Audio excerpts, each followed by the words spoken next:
Ladies and gentlemen, the story you are about to hear is true. Only the names have been changed to protect the innocent. NBC brings you Dragnet.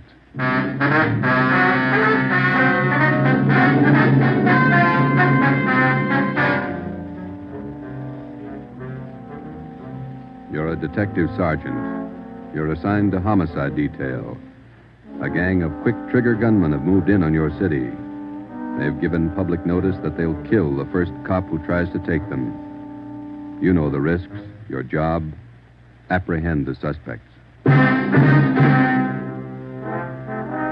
Dragnet, the documented drama of an actual crime, investigated and solved by the men who unrelentingly stand watch on the security of your home, your family, and your life.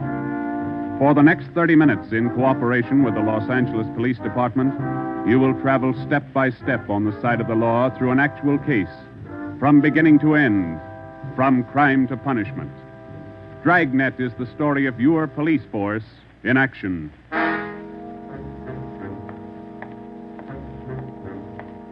It was Wednesday, April 17th. It was warm in Los Angeles. We were working the night watch out of homicide detail. The boss is Ed Backstrand, chief of detectives. My partner's Ben Romero. My name's Friday. I was on the way back from the record bureau. It was 4 minutes to 6 when I got to room 42. Homicide.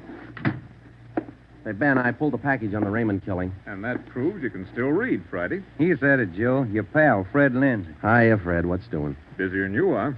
We know what we're looking for. Just having a little trouble finding them. That's the way it is with automobiles. They misplace so easy. Not normally, they don't.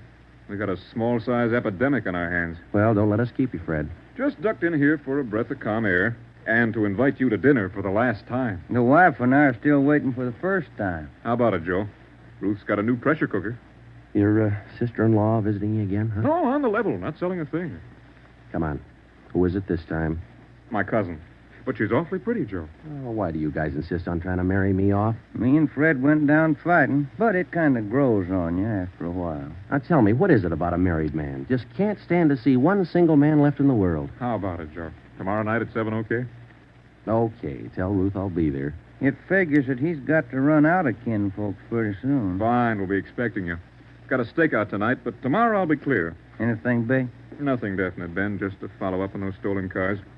See you, men. So long, Lindsay. Joe, you'll like my cousin. Oh, never say die. What a character. You just catnip to women, Joe. Yeah. Well, here's that Raymond package. Let's check those dates that Backstrand wanted, huh? Wednesday, April 17th was just routine. A dinner date I tried to get out of, some paperwork that the chief wanted done, and a hot, sticky day. Too hot to wear a suit of clothes. Sometimes it's like that. A day starts out being routine. By the time it comes of age, it's got a personality all its own. At 10:23 that night, Ben and I were just finishing up the paperwork, and Ed Backstrand opened his office door. Friday, Romero, just got a hotshot call. What you got, Skipper? Hold up and shooting at Hooper and Esperanza, code 3. Code 3, that means red light and siren. It was 10:32 when Ben and I pulled up at the corner of Hooper and Esperanza. It was a bar in the basement of a building on the south side of the street. A radio car was there, and the two officers were holding the crowd back. A man was talking to one of the officers who turned and pointed to us. As Ben and I got out of our car, the man hurried over to us. You're the detectives? That's right, Sergeant Friday. My name's Cummings, R.L. Cummings. I own the bar. This is terrible. There was a gunfight downstairs. Uh-huh, come on. Where's the ambulance? One of the officers in the radio car said we needed the coroner. Did you see the actual shooting? No, I didn't. Here's the fellow that was shot. Oh, there's Jones from the crime lab. Hello, Friday. Romero. Hi, Lee. What do we got here? Pretty bad. Looks like a shotgun. Close range. He really got in the way of it. Ben. Yeah. It's Fred Lindsay. Motor theft. He was on a stakeout, Lee. Tell us about it, Mr. Cummings. You know this fellow, Sergeant? Yeah, we know him. What happened? We had a holdup tonight.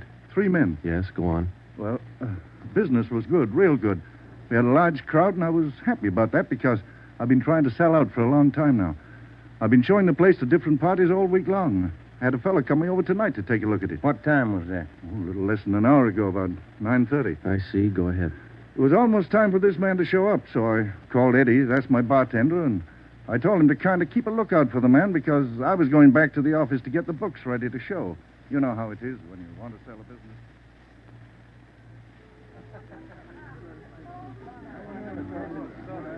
You'll watch for him, Eddie? You bet I will. If you want me, I'll be back in the office.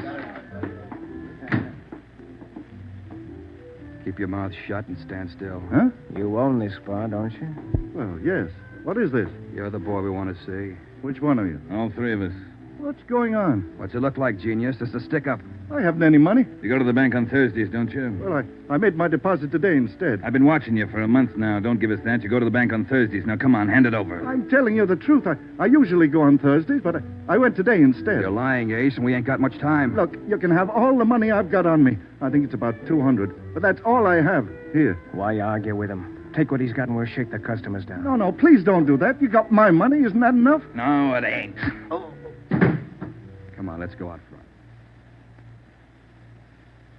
That's about all I remember, Sergeant. When I come around, I was lying on the floor of my office. You better have somebody take a look at that cut on your face. Yeah, I'm going to right away. There's my bartender. He saw the fight. What's his name, Eddie? Yeah. Eddie. Yes, sir? These men are detectives, Eddie. Will you tell them what you saw? Oh, it was pretty rough. And tell us what happened when they started to shoot. That fellow the coroner just took out of here sure was long on nerve.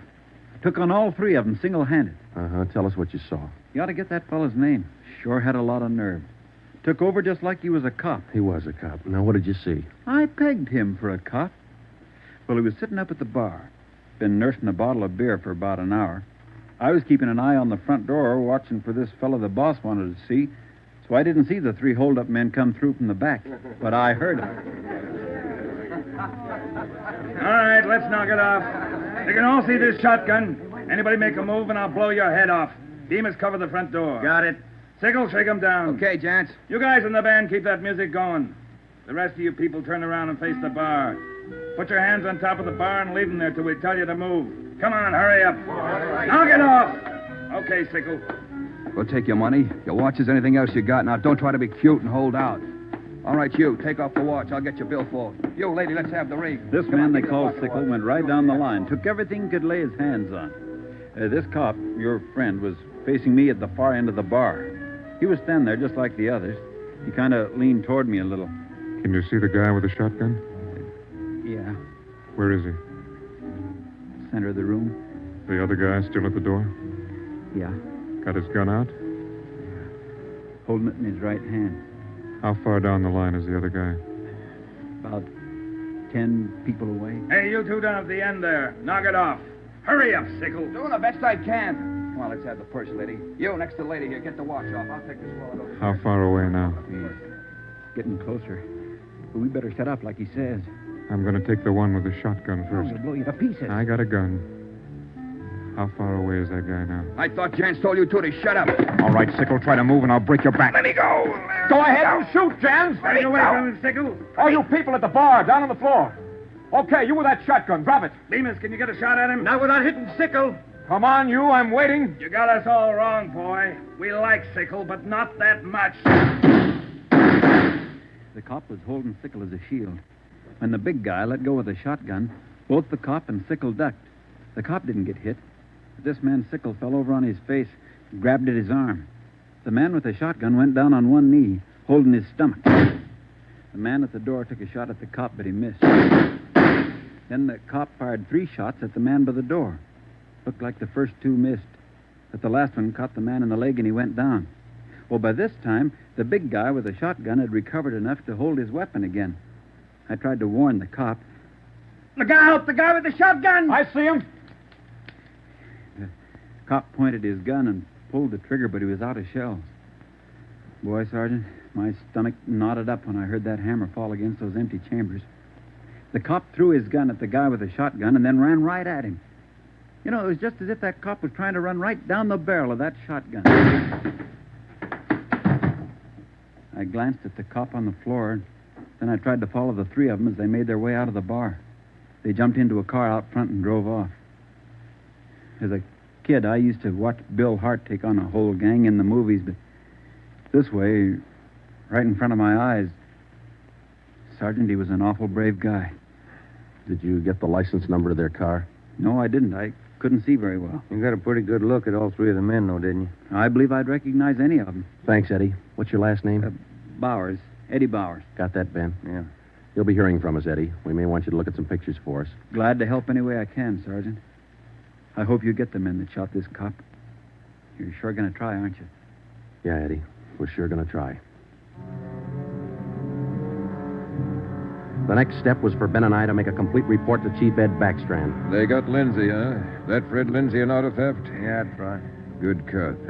You say he wounded 2 out of the 3 in that holdup? Yeah. That means they'll have to have medical attention in a hurry. We'll check all the small hospitals, cover all the drugstores to get a line on anyone who's bought medical supplies in the last hour. Uh-huh.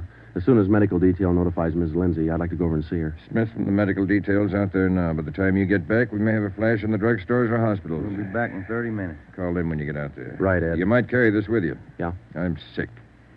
I'm sick to my stomach about this thing. I want you to get those 2-bit punks. I don't want them to see another sunrise. Got that, haven't you? Yeah, Ed. Let's go, Ben. Chandler? Yes, sir. Put out an APB. Have communications broadcast the descriptions of these suspects every 30 minutes until further notice. Get them to communications right away.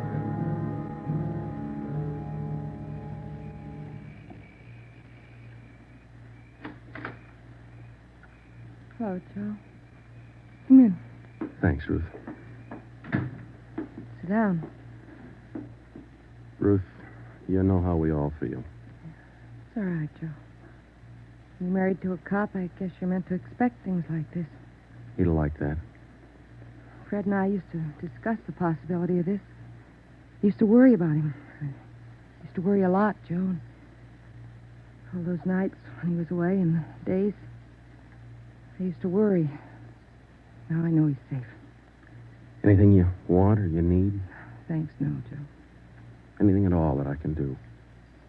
Yes, Joe. I think there's something you can do.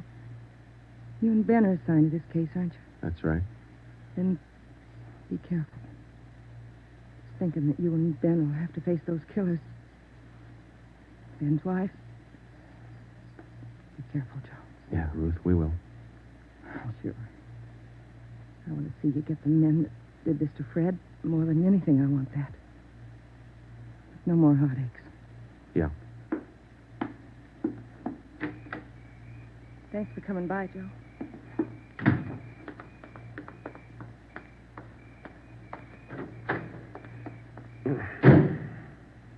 How'd you take it, Joe? Let's go.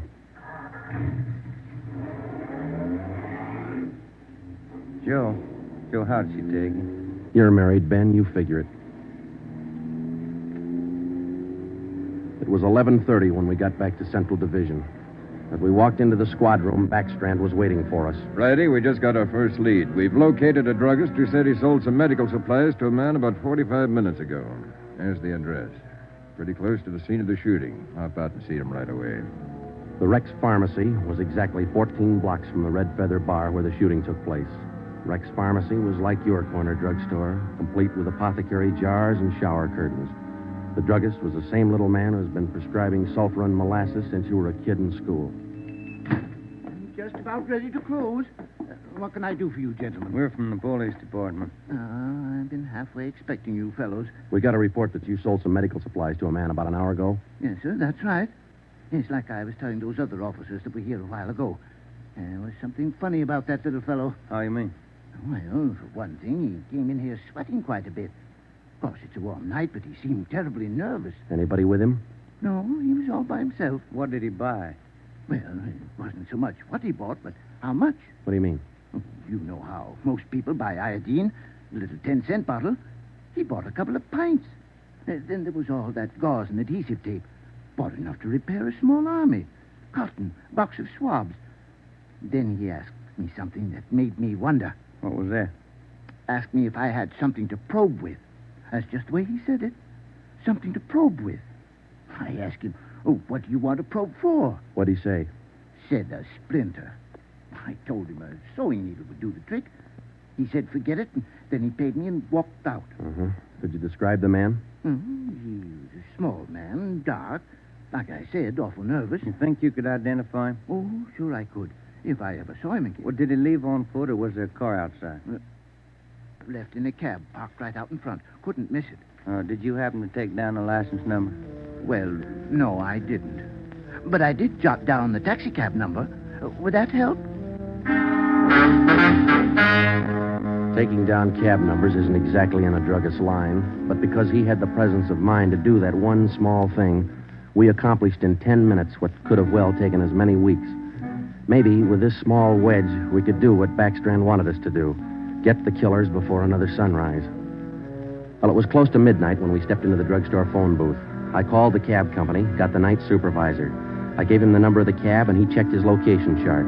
Cab 375 was operating out of a stand at Wilshire and Greenhaven. He was the right driver, and he remembered the fare. Sure, I know who you mean. A little guy. Seemed in a big hurry. It was a long fare, though. I took him out to Inglewood. Wait till I check my log sheet. I'll give you the exact address.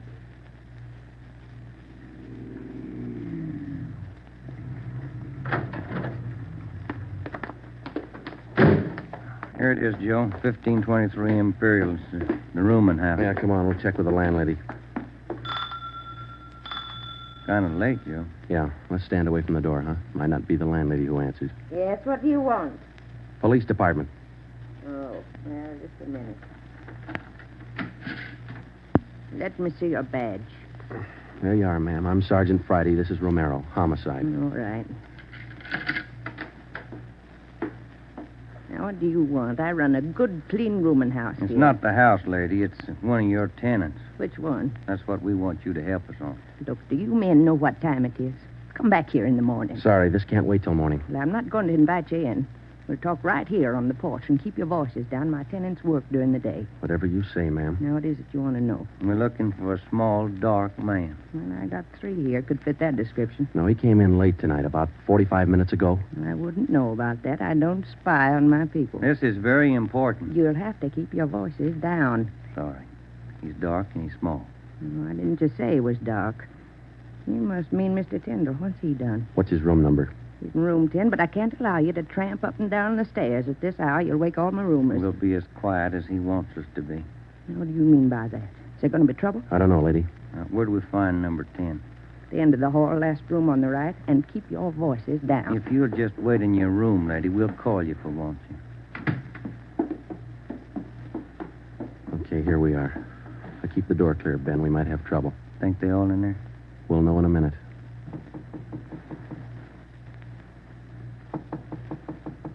Who is it?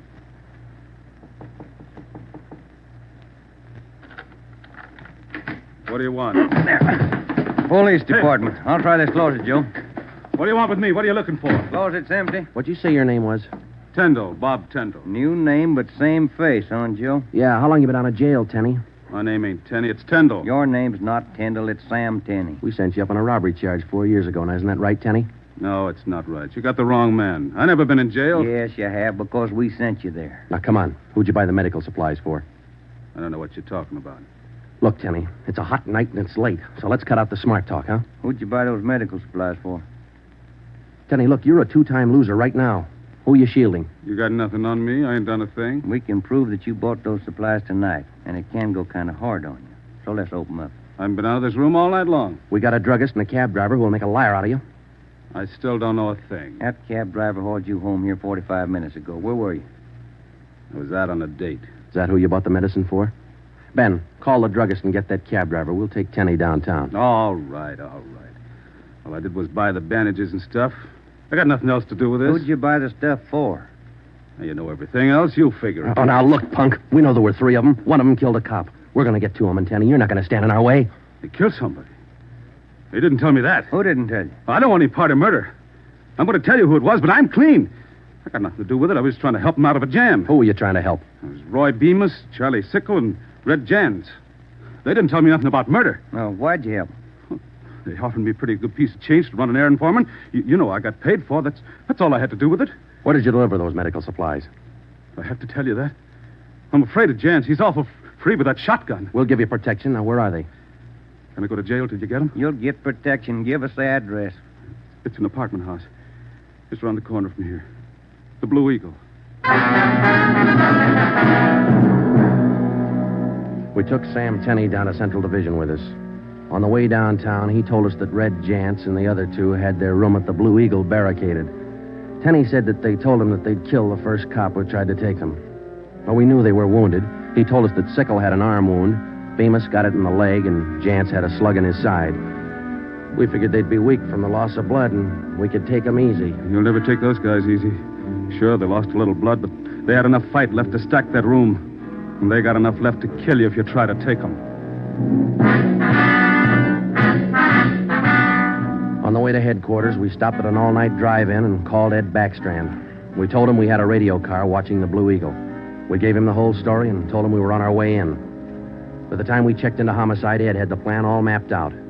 It was 2:25 a.m. Here's the map from the city engineers. It's one city block bounded on the north by Hawthorne Street, on the south Lawndale Avenue, on the east 16th Street, and to the west 17th. The Blue Eagle apartment house is right here on 16th and Hawthorne. West of the Blue Eagle is a private residence. South of the Blue Eagle on 16th is a vacant lot.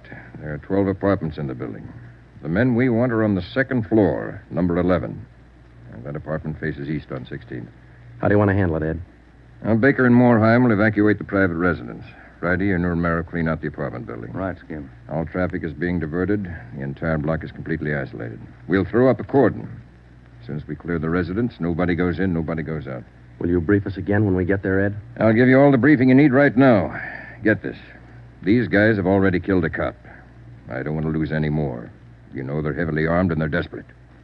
Have the men draw shotguns, tear gas, and Tommy guns. I'll take care of that, Skipper. All right. Now, we're not going in after these punks like tin horn heroes. We're going after them, and we're coming out alive. All of us. What time is it, Friday? 2:37. Not much time till sunup, is it? It was a code 2. That means red light and move fast. Backstrand figured we needed 6 squad cars, 4 men to a car, the police public address truck, ambulance, and floodlights. Ben checked out the weapons to the men, and by 2:46, we pulled out of the Central Division garage. We slid into the area at 3:20 a.m. The 6 squad cars and the public address truck took up their positions. The floodlights were rigged and ready to turn on at Backstrand's command. The machinery was set to roll as soon as we got the neighborhood cleared. Ben and I evacuated the Blue Eagle apartment house. How many does that make, Joe? Well, we've cleared 9, 2 to go. Here's apartment 10. The killers are right next door. Joe, I'd like to kick that door in right now. Take your time, Ben. We'll get to him. Quiet now.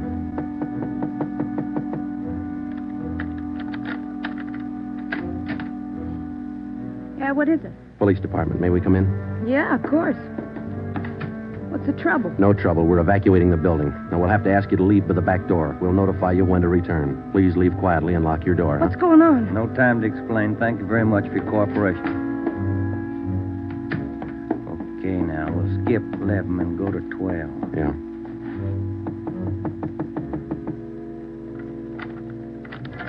Yeah? Who are you? Police department. Can we come in? Sorry to disturb you at this hour. We're evacuating the building. Please hurry and leave quietly by the back door. You'll be notified when to return. Lock your door when you leave, thank you. It was 4:10 a.m. Everything was set now. The neighborhood was completely cleared. The entire block was empty except for apartment 11 on the second floor of the Blue Eagle. I left Ben to watch the door of apartment 11. I went downstairs and across the street to join the rest of the men. It was Ed Backstrand's show from here on. That's it, Ed. All set. Baker, Moorheim, all clear? All clear, Chief. Baker, you and Moorheim take 3 men and cover the rear of the building. Right.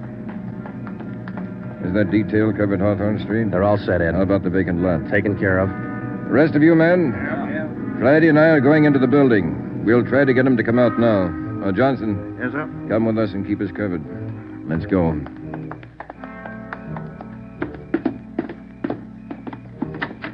Apartment 11's up at the head of the stairs, Ed. Right. Any action, Romero? Not a thing, Skipper. Keep down, all of you. I'll try to get them out. Jantz, Bemis, Sickle, you're all alone. The building's clear. Come on out with your hands behind your head. Come on out, Jantz, or we'll come in and get you. You hear me? I hear you, Ed. Come on, let's get out to the street. Johnson, cover that door and be careful. Keep down. Right, Chief. Friday, Romero, come with me. We left Sergeant Johnson to watch the door, and we ran out into 16th Street and ducked down behind the police sound truck. The floodlights hit the side of the building. Backstrand grabbed the microphone. Giants, Bemis, Sigel. You've got 30 seconds to come down out of that room. Walk out backwards with your hands behind your head. Stay together. Don't fan out. 30 seconds, gents. They're making it tough, Ed. Romero, lob some tear gas through that window. Right, Skipper. Come on out, Bemis. We're giving you a chance. That's more than you gave that cop in the bar. Come on out. That's Jance, Ed. He isn't coming out. They must have got Johnson because they're in another room. Shoot the gas in there. That's not going to get him out, Ed. Give it time, Friday. Burn those floodlights in up there. Friday, rake that second floor with the Tommy gun. Let's keep them in one room. Right. Hold your fire, Friday. George, give us a couple of masks. Ben and I are going in. The rest of you men concentrate your fire on those two rooms. Hit them down. Here's your mess, Joe. Let's go. Come on.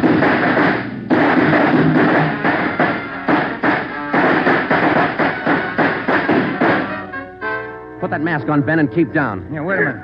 Somebody coming down the inside stairs. Duck, Ben. He's got a gun. I got one, copper. Get out of my way. Stop it, you. You haven't got a chance. I'm coming through, copper. Think I stopped him, Joe. Can you see Johnson? No, it's too much gas in there. All right, you two up there. We got one of you. The other two, come on out. Joe, think we got him? I don't know. Can you see Johnson? No, Joe. It's still too thick in there. I'm going in, Ben. Cover me. Come on. We know there are two of you up there. Just one, copper. Throw your gun down the stairs ahead of you. Hurry up. Shotgun, Joe. Jance. I see him. I'll take him at the foot of the stairs. All right, I got my hands up. I found Johnson, Ben. All right, Jance, outside. Come on. Move. Put the handcuffs on him, Ben. I'll cover you. How's Johnson? I don't know. Ed, get the ambulance crew over here. Jance, who's this other guy we got? Bemis. How about Sickle? I said just one, didn't I, copper? Never mind the smart talk, Jance. Now just answer the question, huh? Sickle wanted out of it a long time ago, so I let him out. He's upstairs. I let him out the back way. Mean you shot him? He wanted out, didn't he? All right. We'll take him in. Johnson's in the ambulance. I'll see you in the office. Yeah. Right, Skipper.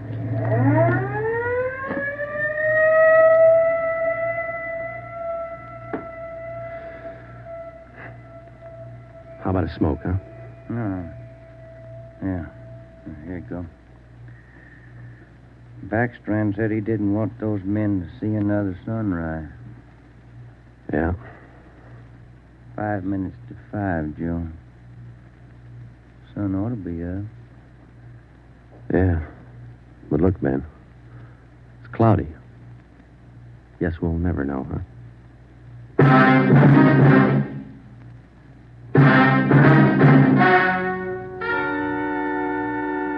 The story you have just heard was true. Only the names were changed to protect the innocent. Edgar Red Jans, the sole survivor, was tried and convicted and sentenced to be put to death in the state penitentiary in the manner prescribed by law.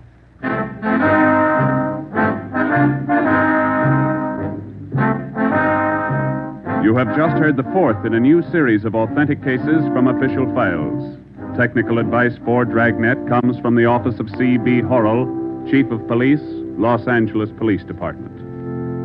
Tonight's program is dedicated to radio car patrolman Forrest E. Sawyer of the Denver, Colorado Police Department, who, on the evening of March 8, 1937, gave his life so that yours might be more secure.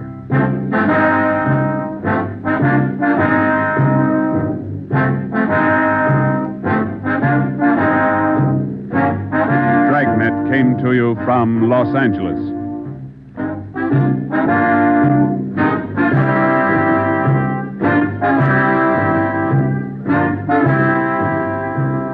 This is NBC, the national broadcasting company.